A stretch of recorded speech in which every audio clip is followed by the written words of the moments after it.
Well, hey everybody, this is the FlySky i6X transmitter. There's so many letters and numbers, it's crazy.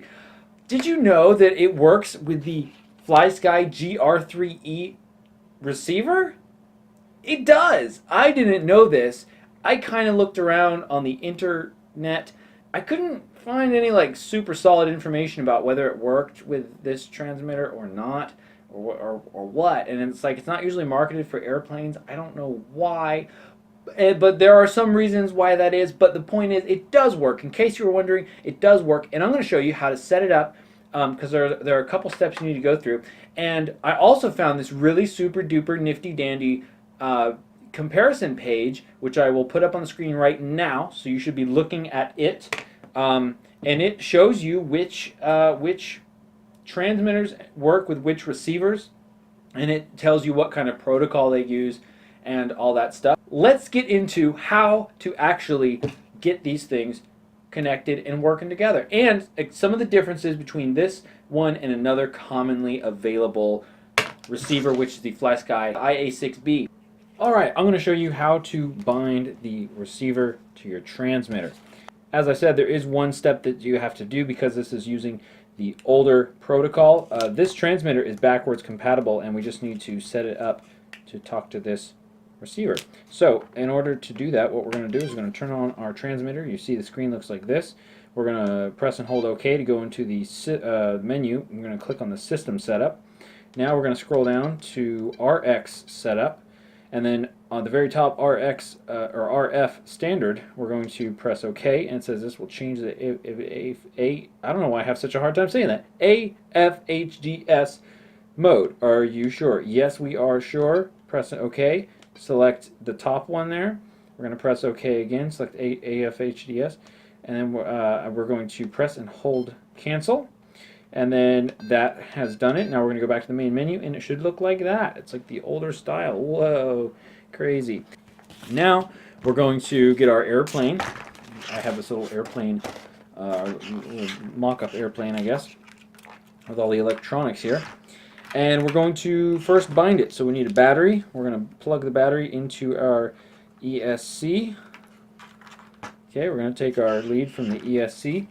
Now we're going to put it, hope you can see this well, we're going to put this one in, notice the signal positive and negative wires, they're telling you that's the order it should go. So in this case, these little pins should face away from me. I'm going to plug that into the top one. That's going to give power to the receiver. That light should blink. Now I'm going to take the bind plug and stick it in like this. Actually, maybe I should have put the bind plug in before I plug the power to it. Well, let's try it like this anyway. In fact, no, I'm sure about that. Yeah, that was silly of me. Okay, well anyway, so just unplug the battery. If you do the same thing, just unplug the battery, plug it back in, and now the light is blinking. Okay, sorry about that. So the light is blinking rapidly. That means it's ready to bind. So now we're going to get our transmitter. We're going to hold down the bind button, and we're going to switch it on. And it says RX binding. This light pretty much immediately stops blinking. It still says RX binding. It never gives me like a confirmation for some reason. So I just press cancel, and it takes us to the home screen. Now what you need to do is you just need to take out the bind plug, wiggle that out, and then take out your ESC lead, and then you're going to plug that into where the bind plug was, which is channel 3. Channel 3 right there. I need to turn everything off and then back on again. Now we will turn on our radio. We will connect power to our receiver. There we go. And it makes the little noise. And then now we have a steady red right there. Aha! And now we have power. Very cool. Another thing about this is the little failsafe. They have a little, it says a little failsafe key, and that's what this little pin is for. This little pin here. goes into there, and that's how you program your failsafe. So we're going to plug our, so it seems like the failsafe only works for channel 2, or the adjustable failsafe only works for channel 2, and which is going to be our elevator. And that makes sense because this way we can, if we want to adjust, well, it's reversed right now, but if we wanted to adjust so that the elevator gives us a little bit like a best glide, basically. Hope that's not too washed out for you. So, like I said, the elevator's backwards right now, but that doesn't really matter. So let's. So now that we have that working, and we can even plug this in too, just to show you that it works. Make sure we're plugging that in the right direction there. And so now we have everything working. It's all happy. So now, just to show you how to do the how to program the failsafe on here, we're going to insert this little bind key. I haven't pressed the button down that's in there yet. And say I want my elevator, again it's reversed, but say I wanted it to be in a upward deflection, like on the sticks. Pretend it's going up. Alright, let's do it the other way. Pretend it's going, well, it is going up, but pretend the stick is going down like you'd pull up on the elevator. And then we're going to press down on the button on the bind key. The receiver blinks. And then now, let's see here, just to show you with some power as well to the motor, we're going to test the failsafe. So we have some power going. Notice the elevator. I'm going to shut this off. And the elevator went whoop, and it popped up a little bit. So now it is stuck like that. And the idea is, I guess, basically that you can get your best glide so that you don't just plummet straight down. You have a little bit of elevator to give you a nice glide. And also the motor shuts off as well, which is what you want.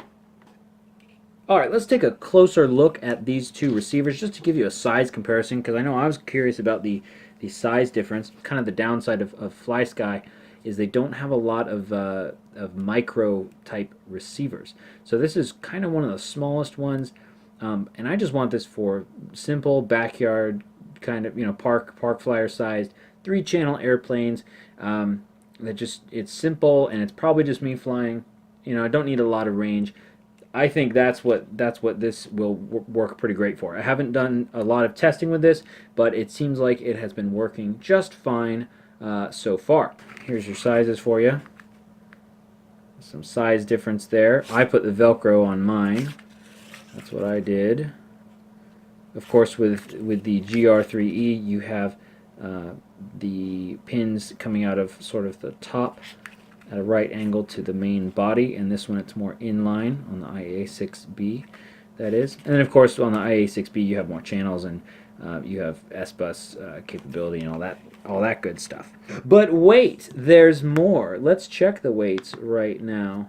So it looks like 16.2 grams, okay, for the iA6B, 7.02 grams for this guy. So half the weight.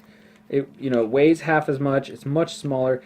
I feel like that's a pretty big deal, especially if you're already flying a very small, lightweight airplane as it is. Plus, it's just simpler, and it fits better on a smaller airframe. So to me, that's a pretty big deal. One of the main differences I think between these two receivers, well, I mean, aside from this is a 6-channel, this is a 3-channel, so that's pretty obvious. But this one uses the new protocol, which is automatic frequency hopping digital system, I think that's what it stands for. You can see it right there, 2A. But the 2A, as far as I understand from research, the 2A basically means that it has the ability to transmit telemetry, so it can send information back to your transmitter.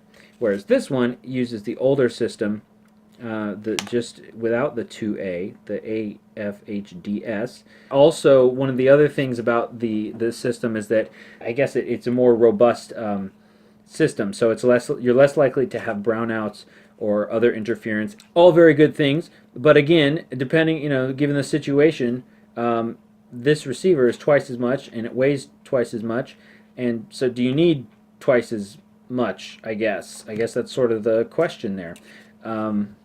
In my case, not really, if I'm just going to fly a simple 3-channel airplane. Also, another thing is that the reason why I have this one and not, for example, the what was the number? The A3, I think, or the 3A, or there were two other ones that used the newer system, the newer frequency protocol.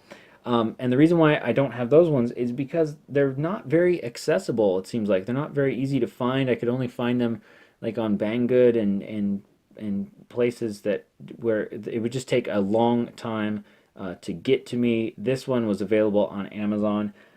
So I don't know. To me, that's kind of worth it. Hey, if you have any questions or comments, leave them in the comment section below. If you notice something that I left out, some huge error that I made or something, feel free to not leave a comment because that would hurt my feelings. Thanks for watching. I'll see you next time.